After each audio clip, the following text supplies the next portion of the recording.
Good morning students. Last લેક્ચરમાં આપણે ફૂગની રચના વિશે વાત કરી હતી કે ફૂગ એનું નિવાસસ્થાન શું છે, એની ઉપયોગિતા શું છે, કઈ જગ્યાએ ઉપયોગી છે, બરાબર. ત્યાર પછી ફૂગની પોષણ પદ્ધતિની વાત કરી હતી, એના દેહ બંધારણની એટલે કે કવકજાળની વાત કરી હતી અને ફૂગમાં પ્રજનનની પદ્ધતિ એટલે કે વાનસ્પતિક પ્રજનન, અલિંગી પ્રજનન અને લિંગી પ્રજનનની વાત કરી હતી. હવે પછી આપણે વાત કરીશું કે ફૂગ છે એ ફૂગનું કવકજાળ એનું બંધારણ કેવું છે. ફૂગના કવકજાળના બંધારણના આધારે ત્યાર પછી ફૂગમાં કેવા પ્રકારના બીજાણુઓ જોવા મળે છે, બરાબર, એ બીજાણુના આધારે અને એમાં ફળકાઈ નામની જે રચના છે એ ફળકાઈ એ કેવા પ્રકારનું હોય છે એના આધારે ફૂગને જુદા જુદા વર્ગોમાં વિભાજિત કરવામાં આવી છે. જેમ કે ફાઇકોમાઇસેટિસ, આસ્કોમાઇસેટિસ, બેસિડિયોમાઇસેટિસ અને ડ્યુટ્રોમાઇસેટિસ. તો તમને એવો ક્વેશ્ચન પૂછી શકાય કે ફૂગને કઈ બાબતના આધારે વર્ગીકૃત કરવામાં આવી છે. તો ફૂગમાં એક તો કવકજાળની રચના કેવી છે, કવકજાળની રચનાના આધારે, એમાં બીજાણુની રચનાના આધારે અને એમાં ફળકાઈની રચનાના આધારે ફૂગને 4 વર્ગમાં વર્ગીકૃત કરેલી છે. પહેલો વર્ગ છે એને ફાઇકોમાઇસેટિસ તરીકે ઓળખવામાં આવે છે, બીજો વર્ગ છે આસ્કોમાઇસેટિસ, ત્રીજો વર્ગ છે બેસિડિયોમાઇસેટિસ અને ચોથો વર્ગ છે ડ્યુટ્રોમાઇસેટિસ. તો આપણે બધા વર્ગ વિશે ડિટેલમાં સમજીએ અને એમાં કયા એક્ઝામ્પલ આવે છે, કઈ ફૂગ આવે છે એના વિશે સમજીએ. તો પહેલા આપણે વાત કરીએ છીએ 2.3.1 ફાઇકોમાઇસેટિસ વર્ગ. ફૂગનો પહેલો વર્ગ ફાઇકોમાઇસેટિસ. તો ફાઇકોમાઇસેટિસ વિભાગની જે ફૂગ છે એ મોટાભાગે જલદ નિવાસસ્થાનમાં જોવા મળે છે. મોટાભાગે જલદ નિવાસસ્થાનમાં આ ફાઇકોમાઇસેટિસ ફૂગ જોવા મળે છે. આ ફૂગના જે સભ્યો છે એ ભીના અને ભેજયુક્ત વિસ્તારમાં વધુ પ્રમાણમાં જોવા મળે છે. એમાં પણ ભીના વિસ્તારમાં જે સળતા લાકડા હોય એ સળતા લાકડા ઉપર મૃતોપજીવી તરીકે વસવાટ કરે અથવા તો અવિકલ્પી તરીકે પરોપજીવી તરીકે વનસ્પતિ પર વસવાટ કરે છે. તો આગળ જ આપણે વાત કરી લીધી હતી કે ફૂગની એની પોષણ પદ્ધતિના આધારેના વિષમપોષી ફૂગ છે, પણ એની પોષણ પદ્ધતિના આધારેના 2 પ્રકાર પડે છે, મૃતોપજીવી ફૂગ અને પરોપજીવી ફૂગ. કેટલીક ફૂગ એ મૃત કાર્બનિક પદાર્થોમાંથી પોષક દ્રવ્યો પ્રાપ્ત કરે છે તો એને મૃતોપજીવી ફૂગ કહેવાય, અને કેટલીક ફૂગ જીવંત વનસ્પતિ કે પ્રાણી ઉપરથી પોષણ પ્રાપ્ત કરે તો એને પરોપજીવી ફૂગ કહેવાય. તો આ જે ફાઇકોમાઇસેટિસ વિભાગની ફૂગ છે એ મોટાભાગે ભીના ભેજવાળા વિસ્તારમાં જે સડેલા લાકડા હોય, સડતા લાકડા હોય, એ સડતા લાકડામાંથી મૃત કાર્બનિક પદાર્થો મેળવે છે, એટલે કે મૃતોપજીવી ફૂગ તરીકે વસવાટ કરે છે.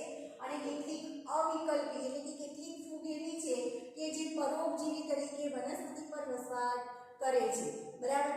તો આ વિભાગની આ વર્ગની ફૂગ 2 તરીકે જોવા મળે છે, મૃતોપજીવી ફૂગ પણ જોવા મળે છે અને કેટલીક ફૂગ પરોપજીવી પણ હોય છે. હવે એના દેહ બંધારણની વાત કરીએ તો આપણને ખ્યાલ છે કે ફૂગનું દેહ કવકજાળ સ્વરૂપે હોય છે. તો આ ફાઇકોમાઇસેટિસ વિભાગની જે ફૂગ છે એ ફૂગનું કવકજાળ એમાં આવેલા કવકતંતુ એ પડદાવિહીન હોય છે, એટલે કે એની અંદર આડા પડદા આવેલા હોતા નથી અને બહુકોષ કેન્દ્રીય હોય છે, એટલે કે કોષ કેન્દ્રની સંખ્યા વધુ પ્રમાણમાં હોય છે. તો ફાઇકોમાઇસેટિસ વર્ગની જે ફૂગ છે એનું કવકજાળ પડદાવિહીન હોય છે, એના કવકજાળમાં કવકતંતુઓ અથવા કવકસૂત્રો પડદાવિહીન હોય છે અને બહુકોષ કેન્દ્રીય જોવા મળે છે. કવકતંતુ અથવા કવકસૂત્રોમાં કોષ કેન્દ્રની સંખ્યા વધુ હોય છે, એટલે કે કવકજાળ પડદાવિહીન અને બહુકોષ કેન્દ્રીય હોય છે.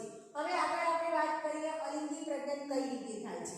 તો ફાઇકોમાઇસેટિસ વર્ગની ફૂગમાં અલિંગી પ્રજનન ચલ બીજાણુઓ કે અચલ બીજાણુઓ દ્વારા થાય છે.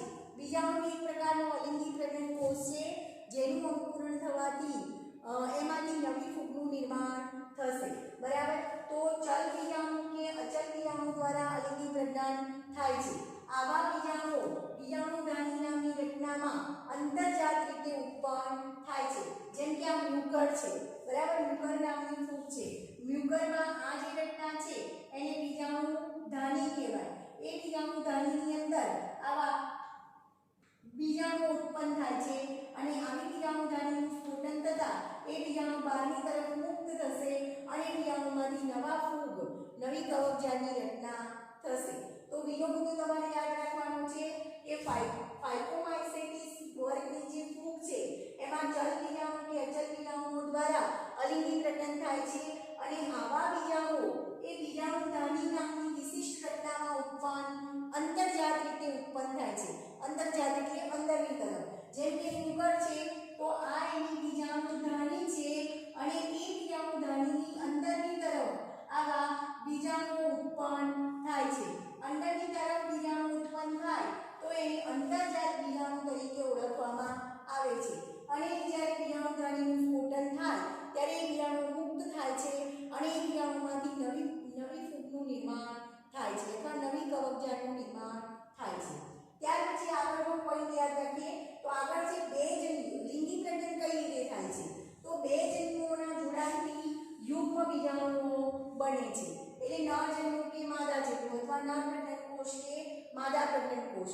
એ જો એટલું વસ્તુ યાદ રાખજો, પ્રજનનની ક્રિયામાં હંમેશા અલિંગી જે પ્રજનન કોષ હશે એ અલિંગી પ્રજનન કોષને બીજાણુ તરીકે ઓળખવામાં આવે છે. તો બીજાણુ બે પ્રકારના હોય, ચલ બીજાણુ હોઈ શકે કે અચલ બીજાણુ હોઈ શકે અને એ બીજાણુમાંથી નવી ફૂગનું નિર્માણ થાય છે.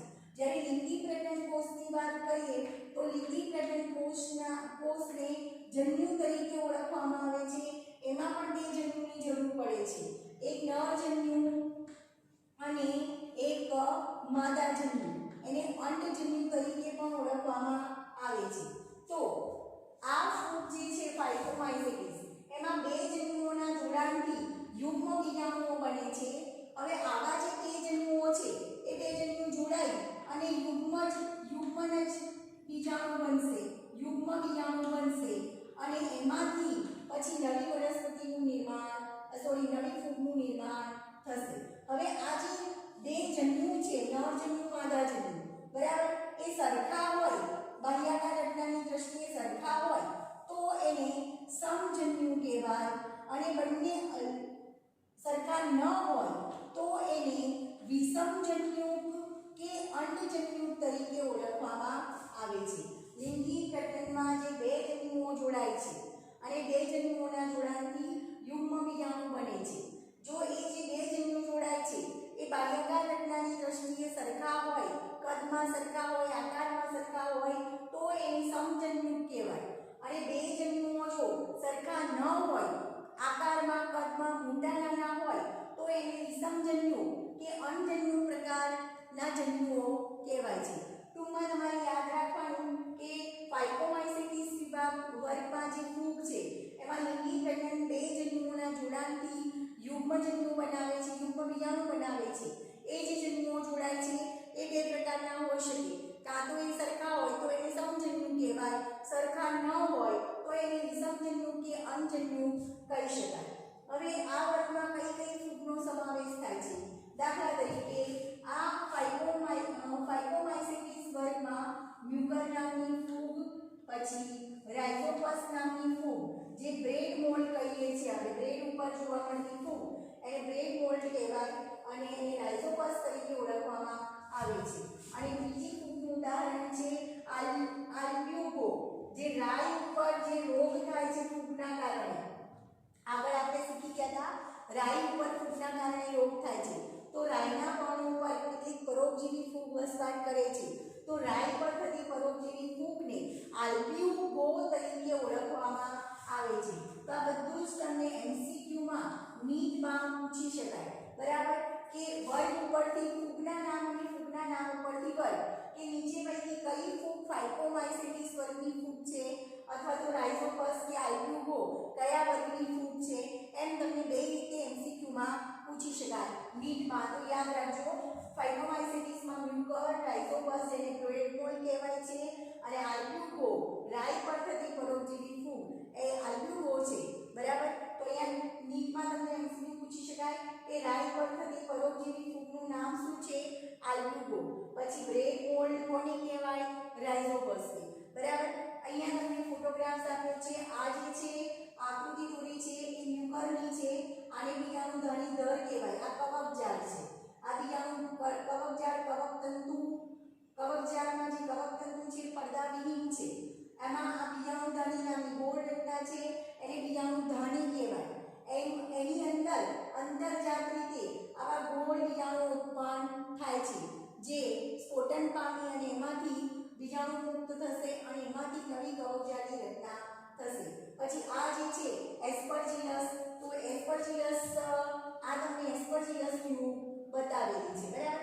આ મ્યુકર ફૂગ જે ફાઇકોમાઇસેટિસ વિભાગની વર્ગની ફૂગ છે અને આ ફોટોગ્રાફ એસ્પરજીલસ ફૂગનો છે. તો તમારે આટલું યાદ રાખવાનું છે. ફાઇકોમાઇસેટિસ વર્ગની ફૂગ એ એનું નિવાસસ્થાન જલજ ભીની ભેજવાળી જગ્યાઓ પર, સળતા લાકડા પર મૃતોપજીવી તરીકે વસવાટ કરશે કે વનસ્પતિ ઉપર પરોપજીવી તરીકે વસવાટ કરે છે. કવકજાળ પડદાવિહીન અને બહુકોષ કેન્દ્રીય હોય છે.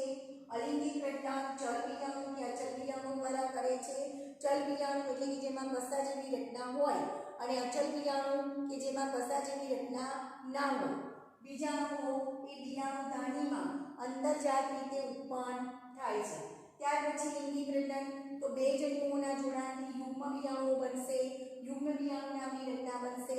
આ જે બે જન્યુ જોડાય છે એ સરખા હોય તો એને સમજન્યુ કહેવાય અને સરખા ન હોય તો એને વિષમજન્યુ કે અંજન્યુ પ્રકારના જન્યુઓ કહેવાય છે. આ વિભાગ આ વર્ગની ફૂગ છે એમાં મ્યુકર, રાઇઝોપસ એટલે એને બ્રેક મોલ્ડ કહેવાય છે. આલ્બ્યુકો રાઈ પર થતી ફૂગ, પરોપજીવી ફૂગને આલ્બ્યુકો કહેવાય છે. તો આટલી ફૂગનો સમાવેશ ફાઇકોમાઇસેટિસ વર્ગમાં થાય છે. આગળ આપણે આસ્કોમાઇસેટિસ ફૂગની વાત કરીએ. એની પહેલા આપણે ફાઇકોમાઇસેટિસ વર્ગની ફૂગની વાત કરી. હવે આગળ આપણે આસ્કોમાઇસેટિસ વર્ગની ફૂગની વાત કરીએ. તો આસ્કોમાઇસેટિસ વર્ગના જે ફૂગ છે એ ફૂગના સભ્યોને કોથળીમય ફૂગ તરીકે ઓળખવામાં આવે છે કારણ કે એની રચના કોથળી જેવી હોય છે.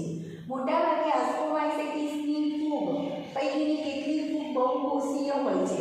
મતલબ પેનિસિલિયમ નામની ફૂગ જે છે આસ્કોમાઇસેટિસ વિભાગની છે, વર્ગની છે અને આ ફૂગ બહુકોષીય હોય છે. જ્યારે ઈસ્ટ છે એ એકકોષીય હોય છે. જેમ કે આ ઈસ્ટ છે તો ઈસ્ટ એ એકકોષી ફૂગ છે. તો આસ્કોમાઇસેટિસ વિભાગમાં પેનિસિલિયમ જેવી ફૂગ છે એ બહુકોષીય હોય છે, જ્યારે ઈસ્ટ જે ફૂગ છે એ એકકોષીય ફૂગ છે. તો આ વિભાગ આ વર્ગની ફૂગ કોથળીમય ફૂગ તરીકે ઓળખાય છે. કેટલીક ફૂગ બહુકોષીય હોય છે જેમ કે પેનિસિલિયમ બહુકોષીય છે. કેટલીક ફૂગ એકકોષીય હોય છે જેમ કે ઈસ્ટ એકકોષીય ફૂગ છે. આ વર્ગની ફૂગ એટલે કે આસ્કોમાઇસેટિસ વર્ગની જે ફૂગ છે એ પૈકીની કેટલીક ફૂગ મૃતોપજીવી છે. મૃતોપજીવી એટલે કે મૃત કાર્બનિક પદાર્થમાંથી પોતે પોષક દ્રવ્યો પ્રાપ્ત કરે છે તો એને મૃતોપજીવી ફૂગ કહેવાય. તો કેટલીક ફૂગ મૃતોપજીવી તરીકે હોય છે, કેટલીક ફૂગ વિઘટક તરીકે વર્તે છે. હવે વિઘટક એટલે શું? વિઘટક કોને કહેવાય? જે વનસ્પતિ અને પ્રાણીઓના મૃતદેહો છે એ મૃતદેહોનું વિઘટન કરતી ફૂગને વિઘટકો તરીકે ઓળખવામાં આવે છે. તો આસ્કોમાઇસેટિસ વર્ગની કેટલીક ફૂગ મૃતોપજીવી તરીકે વસવાટ કરે છે, કેટલીક ફૂગ મૃતોપજીવી હોય છે, કેટલીક ફૂગ વિઘટકો હોય છે, કેટલીક ફૂગ પરોપજીવી તરીકે હોય છે. પરોપજીવી એટલે જીવંત સજીવમાંથી વનસ્પતિ કે પ્રાણીમાંથી પોષક દ્રવ્યો પ્રાપ્ત કરે છે તો એને પરોપજીવી ફૂગ તરીકે ઓળખવામાં આવે છે. અને કેટલીક ફૂગ છાણભક્ષી હોય છે. છાણભક્ષી એટલે કે કેટલીક ફૂગ છાણનું ભક્ષણ કરતી હોય છે, છાણ પર વસવાટ કરતી હોય છે, છાણમાં વસવાટ કરતી હોય છે એટલે એને છાણભક્ષી કહેવાય, છાણનું ભક્ષણ કરતી હોય છે. તો પોષણની દ્રષ્ટિએ જોઈએ તો આસ્કોમાઇસેટિસ વર્ગની ફૂગ કેટલીક ફૂગ મૃતોપજીવી તરીકે મૃત કાર્બનિક દ્રવ્યોને પોષક દ્રવ્ય તરીકે લે છે, કેટલીક ફૂગ વિઘટક તરીકે એટલે કે વનસ્પતિ કે પ્રાણીઓના મૃતદેહોનું વિઘટન કરવાનું કામ કરે છે, કેટલીક ફૂગ પરોપજીવી તરીકે એટલે કે જીવંત વનસ્પતિ કે પ્રાણીમાંથી પોષક દ્રવ્યો પ્રાપ્ત કરે છે અને કેટલીક ફૂગ છાણવંશી હોય છે, એટલે કે છાણમાંથી પોષક દ્રવ્યો પ્રાપ્ત કરે છે.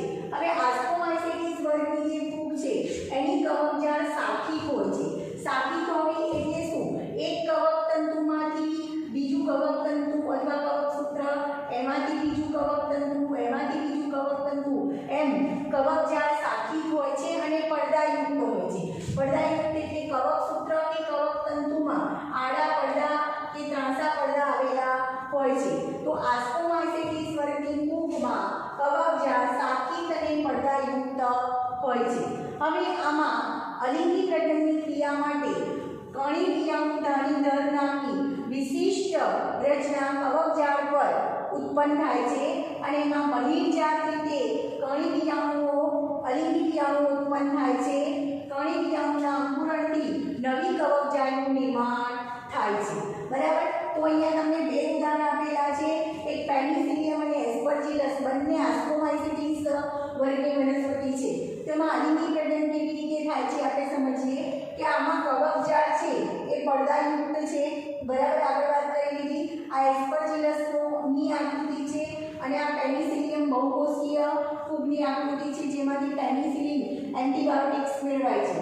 હવે એસ્પરજીલસ કે પેનિસિલિયમમાં આવી દંડ જેવી રચના ઉત્પન્ન થાય છે જેને કણી બીજાણુધાની દર તરીકે ઓળખવામાં આવે છે. તો એસ્પરજીલસ અને પેનિસિલિયમ બંનેમાં આવી દંડ જેવી રચના ઉત્પન્ન થાય છે જેને કણી બીજાણુધાની દર કહેવાય છે. એમાં આવા પ્રવર્ધ જેવી રચના ઉત્પન્ન થાય છે જે પ્રાંગુલ કહેવાય છે. એને પ્રવર્ધ અથવા તો પ્રાંગુલ તરીકે ઓળખવામાં આવે છે. તો એને એસ્પરજીલસમાં અને પેનિસિલિયમ બંનેમાં આવા પ્રવર્ધો અથવા પ્રાંગુલ જેવી રચના આવેલી હોય છે જેની ઉપર અચલ બીજાણુ એટલે કે કણી બીજાણુ ઉત્પન્ન થાય છે. બહિર્જાત રીતે ઉત્પન્ન થાય છે. બહિર્જાત એટલે બીજાણુધાની દરની બહારની તરફ બીજાણુધાનીમાં બહારની તરફ ઉત્પન્ન થાય છે. તો અહીંયા તમને સેન્ટેન્સ એવું આપ્યું છે જુઓ. કણી બીજાણુધાની દર નામની વિશિષ્ટ રચના કવકજાળ પર બહિર્જાત રીતે કણી બીજાણુ ઉત્પન્ન કરે છે.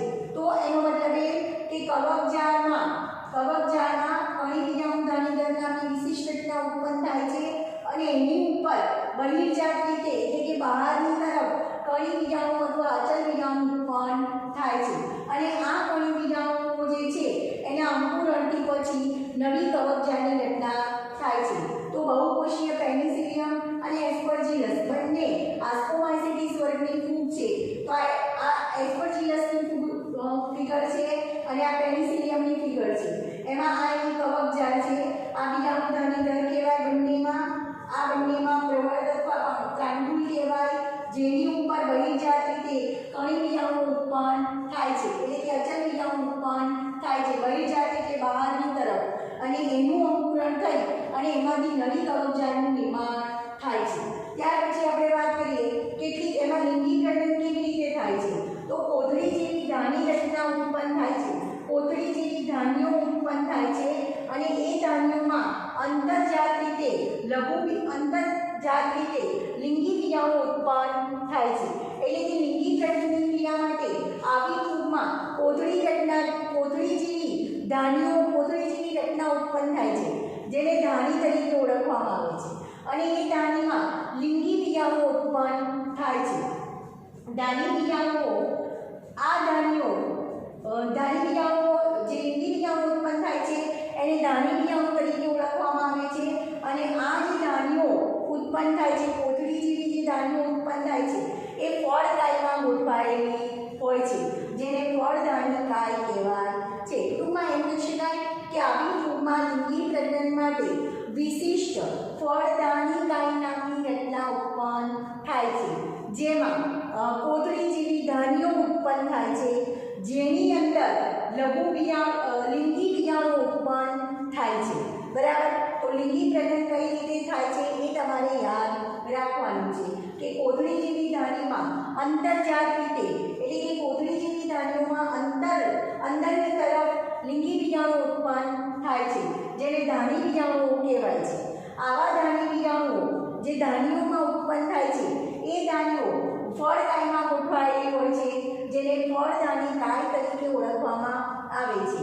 અને આ વર્ગમાં આસ્કોમાઇસેટીસ વર્ગમાં એસ્પરજિલસ ફૂગ, બરાબર, ક્લેવિસેપ્સ નામની ફૂગ અને ન્યુરોસ્પોરા નામની ફૂગનો પણ સમાવેશ થાય છે. જે પૈકી આ જે ન્યુરોસ્પોરા છે એનો ઉપયોગ જૈવ રસાયણ અને જનીન ક્રિયાવિધિમાં એનો ઉપયોગ થાય છે. તો અહીંયા તમને એમસીક્યુમાં પૂછી શકાય કે આસ્કોમાઇસેટીસ વર્ગની ફૂગ નીચે પૈકી કઈ છે અને એના નામ આપેલા હોય, અથવા ઉદાહરણ પરથી તમને વર્ગ પૂછે કે ક્લેવિસેપ્સ ફૂગ અથવા તો ક્લેવિસેપ્સ ફૂગ, એસ્પરજિલસ ફૂગ, એનો કયા વર્ગમાં સમાવેશ થાય છે, બરાબર. તો આસ્કોમાઇસેટીસ વર્ગમાં પેનિસિલિયમ તો છે જ, બહુકોષી ફૂગ, ઈસ્ટ એકોષી ફૂગ પણ આવે ઉદાહરણમાં, બરાબર. બે ફૂગ ત્રીજી આપી છે એસ્પરજિલસ, ક્લેવિસેપ્સ અને ન્યુરોસ્પોરા જેવી ફૂગ આમાં આવે છે આસ્કોમાઇસેટીસમાં. એમાં ન્યુરોસ્પોરાની ઉપયોગિતા આપી છે એ જૈવ રસાયણ તરીકે અને જનીન ક્રિયાવિધિમાં આ ન્યુરોસ્પોરાનો ઉપયોગ કરવામાં આવે છે, બરાબર. ત્યાર પછી બીજી તમને આપેલી છે કાળા રંગની ફૂગ, જેને મોરેલ્સ તરીકે ઓળખવામાં આવે છે, અને પીળા રંગની ફૂગ, જેને બફેલ્સ તરીકે ઓળખવામાં આવે છે. એના સભ્યો ખાવા લાયક હોય છે, તેથી ખાવાના ઉપયોગમાં આવે છે અને સુસ્વાદુ વાનગી બનાવવા માટે ઉપયોગી છે. મોરેલ્સ અને બફલ્સ કહી શકાય. આ જે રચના છે એને બફલ્સ તરીકે ઓળખવામાં આવે છે. તો કાળા રંગની બફલ્સ અને પીળા રંગની બફલ્સ, કાળા રંગની બફલ્સ છે એ મોરેલ્સ કહેવાય અને પીળા રંગની કાળા રંગની જે ફૂગ છે એને મોરેલ્સ કહેવાય અને પીળા રંગની ફૂગ છે એને બફલ્સ કહેવાય છે. અને એના ઘણા સભ્યો એ ખાવાલાયક ઉપયોગમાં આવે છે, ખાવાના ઉપયોગમાં આવે છે અને સારી વાનગી બનાવવા માટે ઉપયોગમાં આવે છે. તો યાદ રાખજો, આ વર્ગ તમને શોર્ટ નોટ તરીકે પૂછી શકાય કે ટૂંક નોટ લખો આસ્કોમાઇસેટીસ વર્ગની ફૂગ અથવા ટૂંક નોટ લખો આસ્કોમાઇસેટીસ. એમાંથી તમને એમસીક્યુ તો પૂછી શકાય જ. ફરી અહીંયા ધ્યાન રાખજો, આસ્કોમાઇસેટીસ વર્ગના જે સભ્યો છે એ ફૂગના એને કોથળીમય ફૂગ કહેવાય, કારણ કે ફૂગની રચના કોથળી જેવી હોય છે. એમાં આ વર્ગમાં પેનિસિલિયમ નામની બહુકોષી ફૂગનો પણ સમાવેશ થાય છે અને ઈસ્ટ જેવી એકોષી ફૂગનો પણ સમાવેશ થાય છે. જો પોષણની દ્રષ્ટિએ એ વાત કરીએ તો આ વર્ગની કેટલીક ફૂગ મૃતોપજીવી છે, એટલે કે મૃત કાર્બનિક પદાર્થોમાંથી પોષણ મેળવે છે. કેટલીક ફૂગ વિઘટકો તરીકે વર્તે છે, એટલે કે મૃત વનસ્પતિ અને મૃત પ્રાણીઓના શરીરનું વિઘટન કરે છે. ત્યાર પછી કેટલીક ફૂગ પરોપજીવી છે, એટલે કે જીવંત વનસ્પતિ કે પ્રાણીઓમાંથી પોષક દ્રવ્યો પ્રાપ્ત કરે છે. અને કેટલીક ફૂગ છાણભક્ષી છે, એટલે છાણનો પોષક દ્રવ્ય તરીકે ઉપયોગ કરે છે. આ આસ્કોમાઇસેટીસ વર્ગની ફૂગ જે છે એનું કવકજાળ સાકિત હોય છે અને પડદાયુક્ત હોય છે. કવક તંતુઓ જો સાકિત હોય અને એમાં પડદા આવેલા હોય તો એની કવકજાળ સાકિત અને પડદાયુક્ત કહેવાય. અલિંગી પ્રજનન માટે પેનિસિલિયમ, અહીંયા તમને એસ્પરજિલસ અને પેનિસિલિયમની ફિગર બતાવી છે. અલિંગી પ્રજનનના માટે એમની કવકજાળમાં વિશિષ્ટ રચના ઉત્પન્ન થાય છે, જેને કણી બીજાણુધાની દર કહેવાય છે. આ કણી બીજાણુધાની દર પર પ્રવર્ત નામની રચના અથવા પ્રાંગુલ નામની રચના ઉત્પન્ન થાય છે, જેમાં બહારની તરફ બહિર્જાત રીતે કણી બીજાણુ ઉત્પન્ન થાય છે અને કણી બીજાણુના અંકુરણથી નવી કવકજાળની રચના થાય છે અથવા નવી કવકજાળ ઉત્પન્ન થાય છે. આ કણી બીજાણુએ અથવા કણી બીજાણુને અચલ બીજાણુ પણ કહેવાય છે, જે પવન દ્વારા વિકિરણ પામે છે અને પ્રત્યેક કણી બીજાણુમાંથી નવી કવકજાળનું નિર્માણ થાય છે. ટૂંકમાં આ એસ્પરજિલસ અને પેનિસિલિયમ છે. એસ્પરજિલસ અને પેનિસિલિયમમાં આ કણી બીજાણુધાની દર છે, એની ઉપર આ પ્રવર્ત કે પ્રાંગુલ જેવી રચના છે. એમાં બહિર્જાત રીતે કણી બીજાણુ ઉત્પન્ન થાય છે, જેના દ્વારા અલિંગી પ્રજનન થઈ અને નવી કવકજાળની રચના થાય છે. ત્યાર પછી આગળ વાત કરીએ તો આવી ફૂગમાં આસ્કોમાઇસેટીસ ફૂગમાં લિંગી પ્રજનન કઈ રીતે થાય છે? તો લિંગી પ્રજનન માટે આમાં ફળદાની કાય નામની વિશિષ્ટ રચના ઉત્પન્ન થાય છે. આ ફળદાની કાયમાં વિશિષ્ટ કોથળી જેવી ધાનીઓ ઉત્પન્ન થાય છે અને એ કોથળી જેવી ધાનીઓમાં અંતર્જાત રીતે, એટલે કોથળી જેવી ધાનીઓમાં અંદરની તરફ લિંગી બીજાણુ ઉત્પન્ન થાય છે, જેને ધાની બીજાણુઓ કહેવામાં આવે છે. ટૂંકમાં એમ કહી શકાય કે લિંગી પ્રજનન માટે લિંગી પ્રજનન માટે ફળદાયી નામની વિશિષ્ટ રચના ઉત્પન્ન થાય. એમાં ઘણી બધી ધાનીઓ આવેલી હોય, કોથળી જેવી ધાનીઓ આવેલી હોય અને એ ધાનીઓમાં અંતર્જાત રીતે લિંગી બીજાણુ ઉત્પન્ન થાય છે, જેને ધાની બીજાણુ તરીકે ઓળખવામાં આવે છે.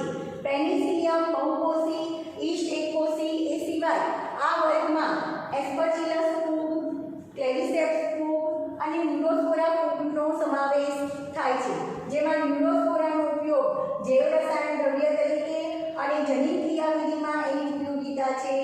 પછી આ જ વર્ગની બીજી કેટલી કાળા રંગની ફૂગ છે એને મોરેલ્સ તરીકે ઓળખવામાં આવે છે અને પીળા રંગની ફૂગ જે બફલ્સ છે એનો ખાવામાં ઉપયોગ થાય છે અને સુસ્વાદુ વાનગી બનાવવા માટે એટલે કે સારી વાનગી બનાવવા માટે એનો ઉપયોગ થાય છે. તો આ આપણે વાત કરી આસ્કોમાઇસેટિસ વર્ગની ફૂગની લાક્ષણિકતા અને એના એક્ઝામ્પલની.